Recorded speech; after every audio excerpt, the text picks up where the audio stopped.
ಸ್ನೇಹಿತರೆ, ಇಂದು ಸೋಮವಾರ ಬೆಳಿಗ್ಗೆ ಹಾಸನಾಂಬ ದೇವಿ ದರ್ಶನ ಸುಗಮವಾಗಿ ನಡೆದಿದೆ. ಇನ್ನು ಇರುವ 3 ದಿನಗಳ ಬಗ್ಗೆ ತಮಗೆ ಕೆಲವು ಮಾಹಿತಿಗಳು.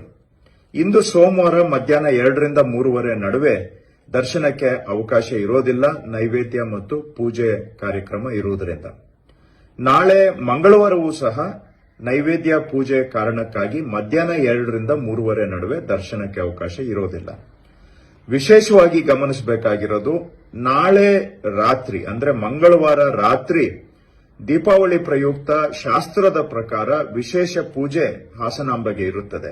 ಆ ಕಾರಣದಿಂದ ಸಾರ್ವಜನಿಕರು ಪ್ರವೇಶಿಸುವ ಲೈನ್ ಕ್ಯೂಗಳ ಗೇಟ್ಗಳನ್ನ 9 ಗಂಟೆಗೆ ಬಂದ್ ಮಾಡಬೇಕಾಗುತ್ತೆ.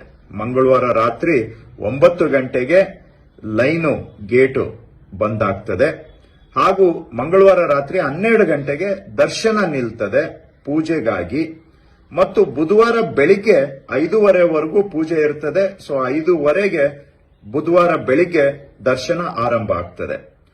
ಬುಧವಾರ ಸಂಜೆ 7 ಗಂಟೆಯವರೆಗೆ ದರ್ಶನಕ್ಕೆ ಅವಕಾಶ ಇದೆ. ಇದು ಸಾರ್ವಜನಿಕರಿಗೆ ಕೊನೆ ದರ್ಶನದ ದಿನ.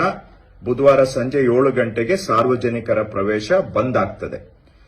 ಬುಧವಾರ ಸಂಜೆ ಸಿದ್ದೇಶ್ವರ ಸ್ವಾಮಿ ಜಾತ್ರೆ ಇದೆ. ಹಾಗೂ ಗುರುವಾರ ಮಧ್ಯಾಹ್ನ